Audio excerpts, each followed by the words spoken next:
All right. Woo, World War II. Okay.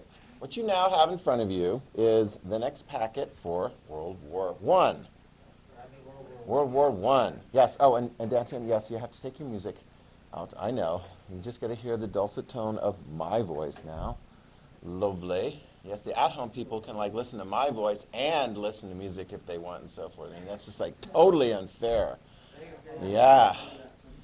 And by the way, yeah, I mean, always check Google Classroom. If you're gone a day, we got the videos posted. I mean, we've already mentioned this. I could see if somebody were like, yeah, I'm just going to take Mr. Hansen's course. Well, he retired 10 years ago. Oh, he's still on YouTube.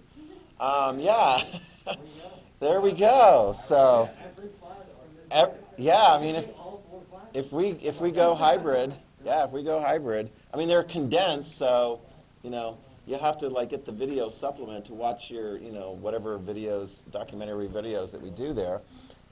But yeah, so we're going to, for the at-home viewers, and you'll see this in Google Classroom, we'll have the test experience for them. That'll be due on the same day. I'll probably have it as well on November the 2nd. And so we'll have something for them. You guys in here, get ready, go through the material. We'll do the review. When are we going to do the review for the test? On Friday, yeah. We're going to do it on Friday, okay? But in the meantime, we're like getting started on our next unit, okay? World War I. So start a section in your notes for World War I. So you have that to go back to next year when you're reviewing for the IB history exams, okay, essays. Yeah, it's okay, one day at a time. I know, one day at a time. We'll get there. I remind myself every day, yeah, as I get into my car and go through a long, long commute going, oh, well, at least the roads are dry today. Yes, yay, that's good. And I got studded tires for later, but anyway. So we're kind of on track here, I would say, so far. I want to keep on track. Just to kind of give you an overview of where we're going. We're doing this unit on World War I and the aftermath. So it's going to be like 1914 until, you know, about a decade or so after the war. And that'll take us through, you know, however. My goal is to get this unit as well as another unit done before the end of the first semester. And the other unit is on the Mexican Revolution. We get into a lot more detail on that particular country and what's going on in that particular country in, say, the first half of the 20th century. Okay? Next semester we come in and we'll get into leading up to World War II. We got a whole unit on things taking place leading up to World War II. And then we got a unit dealing with World War II. And then we got a unit dealing with the first phase of the Cold War. Okay? Senior year, you get the second phase of the Cold War, the third phase of the Cold War, and then you get in, and that actually covers first semester of your senior year. Second semester, you get to deal with really intense stuff as far as like genocide and civil conflict, yeah, in places like former Yugoslavia, Bosnia, Kosovo, and Rwanda. Yes, Rwanda.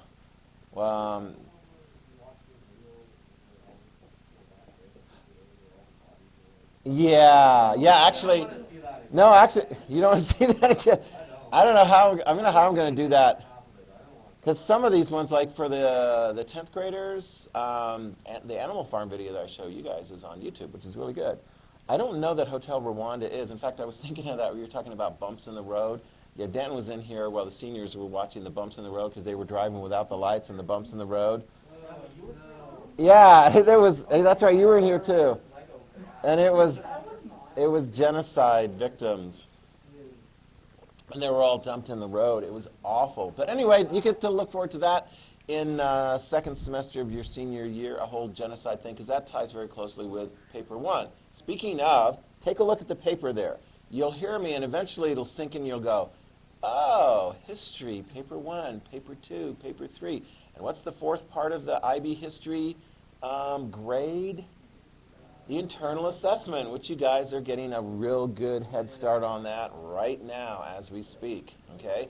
And most everyone who's come through, actually everybody who's come through, it's like, did you get a good, raise your hand if you got a good question on an awesome topic. There you go.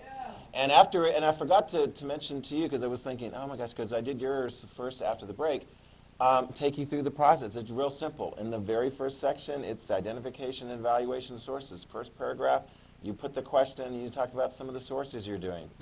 Second paragraph, you take one of the top two sources, you do an OPVL. Third paragraph, you take the other of the top two sources, do an OPVL. End of the paper, you've got a reflection section. And then the guts of it, it's only 1,300 words-ish for the whole thing, and you do like an introductory paragraph that kind of like goes through the background leading into, setting the stage.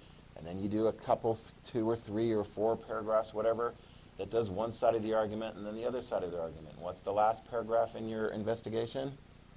The conclusion, which you're like, a little of this, a little of that. And if you're finding you're going too much one direction or the other, come see me, we'll adjust the question. I mean, it's that simple. It really is quite doable. Yeah, we don't try to make things more complex than they are. The world is already complex enough. We tried to bring some understanding. It's not always simplicity, but at least a way of organizing it so you can look and go, oh, okay, I understand. Wow, so that's why we have World War II. It wasn't automatic. When we had World War I, it wasn't automatic that we were going to call it World War I. In fact, write down. It was called the Great War when it got started because, I mean, it was big. It wasn't great as in, woohoo! Although some people had that attitude at the beginning. It's like, we haven't gotten in a good war for a long time.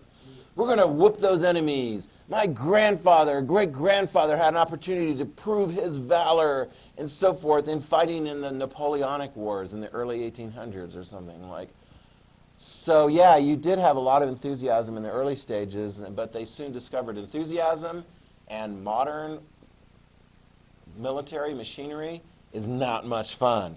Hey, let's go attack the enemy. Oh, and what does the enemy have to defend himself against a frontal assault? If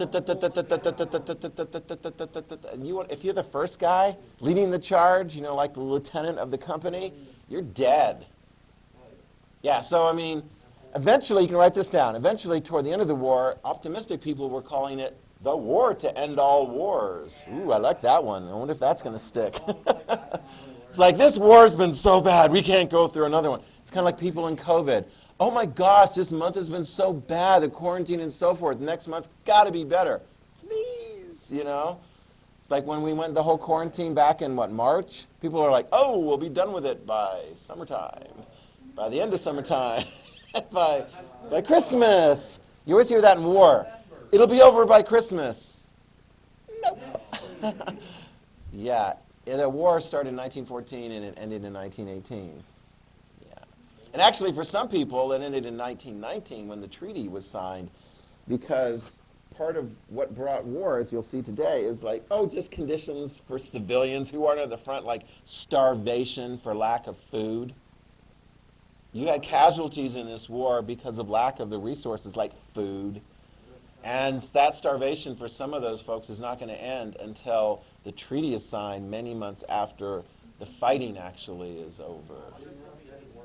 So why do we call it World War I? Because that incomplete resolution to this war led to another war. And when World War II started, we were like, we don't call it a Great War 2.0.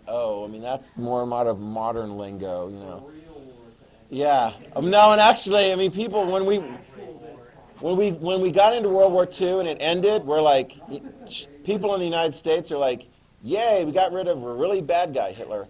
But now we get to gear up for the Cold War with the Soviet Union, and that was longer. It was different, but we'll get into that later, okay? On the handout that you have in front of you, let me give you some IB stuff. On the handout you have in front of you, you'll notice we got various different things, and sometimes you're like, this is so frustrating, Mr. Henson. Why can't you just go in the order of the handout that you give us? It doesn't always work out that way. Part of the reason I give you the information in the handout in front of you is to kind of tell you what IB paper topics this stuff comes from. I try to put it all together in kind of a chronological sense, but what happens is you get like the Russo-Japanese War. Why did we talk about that? Well, we talked about it because it fit in that time period, but it was a paper 2 topic from the 20th century war. Well, here's another paper 2 topic for the 20th century. World War I, which is one of the big wars, and World War II will be one of the big wars for 20th century, conflicts. When you sit down in May of your senior year, you'll be writing, unless they change it like they did for the current seniors, this year they're only writing one essay for paper 2. Normally it's 2 essays for paper 2. And you'll write one, maybe a comparison of World War I, World War II, or you'll do a comparison of Russo-Japanese War and some other war, whatever. You get you get some choices there. But that's what it is. Paper 2, topic 11, war. And there it is. And this is the basic framework. We go through the type, nature, and combatants in the war. Sometimes, honestly, when I am doing a war like the Russo-Japanese War, what did we spend maybe a couple days on that? 3 max? World War I, we're spending a whole unit on it because it's a bigger deal. Some of the other ones, like the Chaco War, you're like, I didn't even hear of the Chaco War until I'm like, oh, that's a IB war from the 20th century. Got it. It takes place in between Bolivia and Ecuador, and we cover it in like less than a period. Okay? Yeah, I mean, because it's very big. You can handle it. We'll actually do it in our first unit next semester. Yeah, I mean, it's like they fight over a territory and oil, and it gets resolved, within a couple of years. I mean, it's very devastating for the people involved, but it doesn't have as much nuance and detail as, say, World War I. Okay?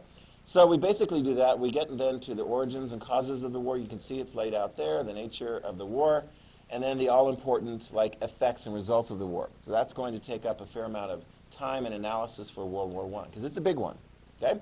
Now, flip over to the back side, just to give you a sense of, oh, Mr. Hansen's doing this, because there's the paper 3. Paper 3 are like history of the Americas. Inevitably, paper 3 topics deal with the Americas. You've actually already had 4 paper 3 topics. You had 3 in your 9th grade, independence movements in the Americas, nation building in the Americas, and then what was that last topic you guys covered second semester of your freshman year? Civil War. Okay? The civil rights in the Americas, yeah, which I didn't get to do with you personally, but if you were tuned in and so forth, we covered all the material, and it's there. That was civil rights in the Americas, 1950s, 1960s. That's a paper 3 topic too. So you're like, oh my gosh, why is he talking about the end of my existence at North Star, or at least your end of your education? When you're taking the IB history exam, normally you would have, when you get to paper 3, it's a 2.5-hour thing, you write 3 essays. And it's from things like that. So here is one of the paper 3 topics we include in this time period. It's not actually Americas in World War I, it's, do you see that? Emergence of the Americas in Global Affairs, 1880 to 1929. One of the big events is World War I. What was one of the big events in the early stage of that? The stuff that we just did in this last unit. Spanish-American War and the things going on there. So you can pick among the 2 questions there, you can pick one or both of those questions when the time comes. So anyway, that's what we've got here. So we'll see there's a lot of overlap, because does the United States play a big role in World War I? Sure, yeah. And even though we don't join, you can write this down. The United States does not join World War I until 1917. Go ahead, write that down. We're going to start transitioning into the notes. The United States does not join World War I until 1917. The war begins in 1914, and we're like, no, we're not going to be involved. We're neutral. We're going to follow the advice of George Washington this time and stay out of European wars because, oh my gosh, this one looks like it's going to be bad, really bad. We could get hurt. But you know what? Don't let an opportunity go without taking advantage of it. Because can the United States sell a bunch of stuff, resources and food and energy and weapons to people fighting in the war? Cha-ching! Yeah, we can. Yeah, economic boom. And the war's over there. We can have factory jobs and all kinds of stuff. We can do really, write that down. The United States makes bank in World War I, especially in the early stages. Although here's a little bit of a problematic thing. You guys will be able to figure this out because you know this already, okay? We're only going to be able to really help one side. It's not like we're taking sides, but, you know, we got an ocean to deliver our stuff across. If you want to get stuff from the United States over to Europe, we got to cross an ocean.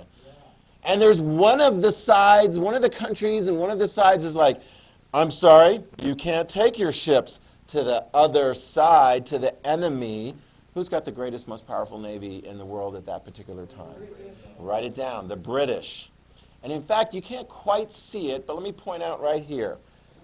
In World War I, the British will set up a blockade, a naval blockade, from the tip of Scotland over to Norway, and then from Britain down across over to France. So they completely block off Germany. Why is Germany the problem twice? Oh, quit whining. We'll get into all the details and so forth about how the war takes place and so forth. And actually, Germany, I mean, their leader is, he's got issues, Wilhelm II and so forth, but he's not going to be like a Hitler type, like rounding up a bunch of people and killing them off like Hitler. I mean, he'll be a really, really bad one. But when it comes to Germany, write this down. The United States won't have an opportunity to trade with Germany. And we're like, sorry, Germany, the British Navy won't let us through. We would sure like to make money selling stuff to you too, but we can't. Sorry, good luck with the war. And of course the Germans are looking going, what the heck is going on here? We've got American stuff, supplies coming, and not just from the United States. You got all the other countries in the Americas and Canada, which is actually involved in the war. They're bringing supplies to help the British and their allies, the French. We'll line that up in just a sec. The Germans are like, ugh. I mean, what can the Germans do? What can the Germans do when they see on the oceans ships coming from America bringing supplies, and the United States is neutral? What are they going to do? Exactly. We will eventually see. You can make a note of this right now. We'll get into this. The Germans are going to make a decision, and they'll actually make it at 2 different times in the war, to sink U.S. ships. And actually, let's see. Do you know of a vessel that can sink a U.S. merchant ship? What is a U-boat? It's basically a German submarine. U means, it's short for Untersee boat, which means like underwater boat. U-boat. Untersee. You need to know these German names. Yeah? Jawohl. Okay? So, here's the deal. When the Germans start sinking U.S. ships, they're like, yay, those ships aren't going to go to the British. And the Americans start getting really mad. And our President Wilson's like, you better not do that anymore, or we'll join the Allies. We'll get to who the Allies are in a moment. And the Germans are like, ooh, you scare me. And so they stop for a while. And then they start up again, because they're like, I don't think the Americans are really going to make that much of a difference in the war. And so they resume submarine warfare against us. We'll see this. We'll get this all plugged in officially in your notes and so forth. Is the Americans going to make a big of a difference? Sure. Yeah. And actually, I mean, here's the deal. By the end of the war, when the Germans, because we're going to get into details here, by the end of the war, Germany, by the way, Germany loses, their side loses. I mean, you can write this down. The Central Powers, because we're going to line them up. The Central Powers, that's Germany and its buddies. We'll line those all up for you. Okay? But when they finally lose, by the way, spoilers, Germany loses World War I. Oh, no. Yeah. Anybody know what is the last day of the fighting with German troops and their opponents? We celebrated Veterans Day. November 11th, the 11th hour, the 11th minute, the 11th day of the 11th month. Ho-ho! As opposed to yesterday, which was 10/20/2020. Did you observe that at 10:20? Were you awake? Okay. Yeah, one of the, okay. Yeah, zooming in or whatever. I guess, no, you don't do zoom-ins on your off day. You can't. So that was when the fighting stopped. That's just when the fighting stopped. When did the British blockade stop? That allowed, after the British blockade of the naval blockade, when were the British willing to allow shipments from the United States and other countries in the Americas or anywhere in the world to arrive at Germany to feed their starving population? After they signed the treaty, which came several months later. So literally, it's kind of like, think of the British as having their foot on the throat of the Germans going, are you ready to sign the treaty yet? We'll get into the details of it. It's like, I don't know, have you ever been into a conflict and when it was resolved, you're like, everything's cool. We're going to move on. right? You know, it was just a fight among friends. You know, we're gonna move on, right? Hopefully you've had some of those in your life. Have you ever had one of those conflicts where it's like it did not resolve well, and it's like over, chill, ice. That's kind of the way it's going to be after World War I. Even among some of the winners, they're like, I didn't like how that worked out. I'm mad. I mean, you're going to have, here's the deal. You're going to have one of the guys, okay, so we got Germany and the Central Powers. One of the corporals in the Austrian military, he's going to actually be injured at the time. At the end of the war, he's going to be in a field hospital or someplace somewhere. And you go, what? The war's over? Are you kidding me? We never lost any territory. Why did the Germans surrender? Why did Germany and Austria surrender? Because they were losing. They were clearly going to lose big time. They were starving. I mean, occasionally when you would have Germans have a military victory and oh, we just took some territory from the French and the British. Don't we feel good? And then you look at the French and the British territory that you took, and you see, no, actually, this is actually pretty scary. You see that in the British-French areas where their troops were, they had plenty of food. And you, the victor of that day, are starving. You're on rations. It's even worse for the civilians back home because they're getting less than the amount of food you're getting because you're fighting the war. And so the morale of German troops, even if they occasionally win some territory from the British and French, toward the end of the war, they're like, this is not going to work. Yeah. And so you get this Austrian corporal at the end of the war going, I don't know. That's impossible. We should have never surrendered. We never gave up territory, hardly at all. It must have been conspiracy theory.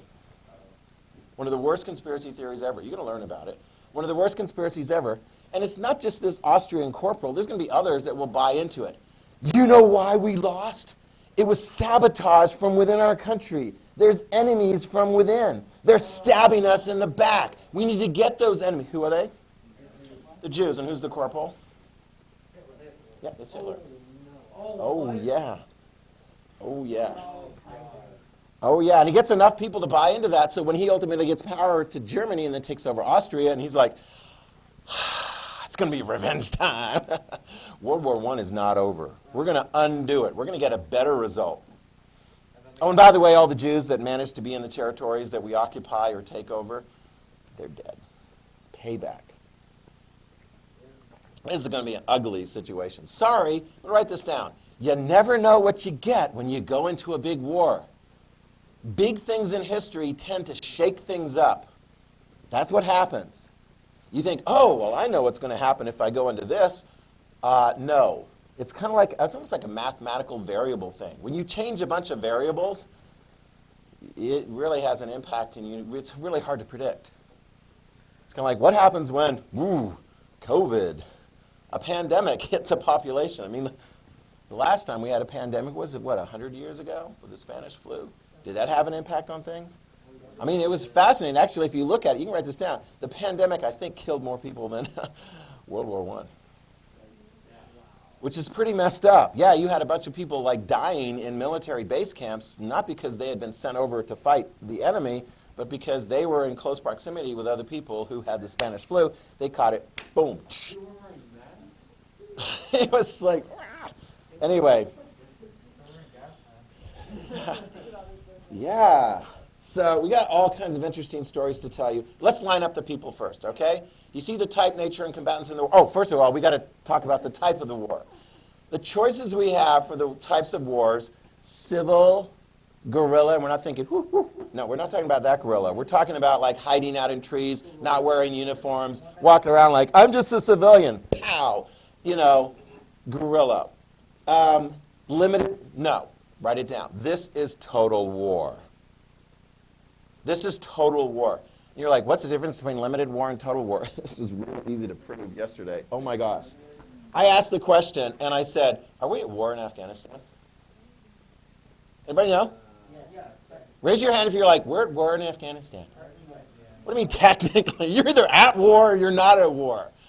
Right? How many of you guys are like, no, we're not at war in Afghanistan? I mean, that started back after 9/11, but it's over. How many of you guys are like, I don't know? Yeah, and it's like a question. You write it down. It's not going to be in this unit, but it's a limited war. And one of the senses of it's a limited war is it really impacting your life much right now? No. If you have family members who are in the military or stationed there, are you concerned about them? Yes, you should be. Because it's not like, oh, how many guys are considering a military career? Okay, they'll pay for college. Now, and of course, then you're like, well, where are you going to get assigned? I'm like, oh, I got a really, really cool mountainous area. And you're like, oh, well, you got Germany, who cares? Wow. But you got Afghanistan. Well, there's still a fight in Afghanistan, and it's still dangerous. Okay? That's limited war. We're not fully, totally, personally engaged in fighting that war in the sense that you guys are on rations. There's less energy available for you to use. There's less food available for you to use. You're not necessarily working overtime. To the extent that anything's working overtime right now, that we're borrowing a lot of money, it's to fight the effects of COVID and the impact on the economy. Are we going heavily into debt to fight the war in Afghanistan? Not so much anymore. Oh, yeah. Write it down. Here we go. Let's get into total war. Let's get the definition of total war because World War I is total war. World War II will be total war as well. Here's what total war means. Your country is totally, fully committed to winning that war. You have a lot of men who have volunteered, and if there's not enough volunteers, as will be the case in pretty much all these countries that are involved, then you institute a draft. And you draft and you send over lots and lots of men. Got it?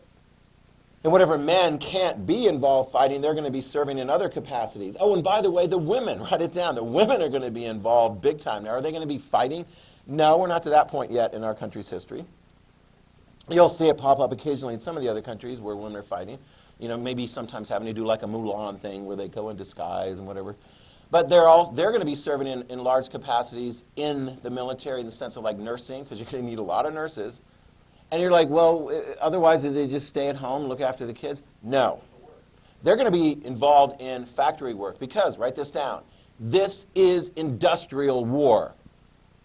The countries that are very involved in this, that have a lot of industry, are going to need to keep churning out more material, more finished products from the factories than they even were before. And here's the deal. All the men that were working in the factories, most of them are fighting at the war. So who's going to take over their jobs? To make the munitions, to make the weapons, to make all the different stuff that you need to continue fighting the war. Women, write it down, women. Women are going to be working real hard. And you're like, oh, well, they're just show up at the thing, screw this and screw.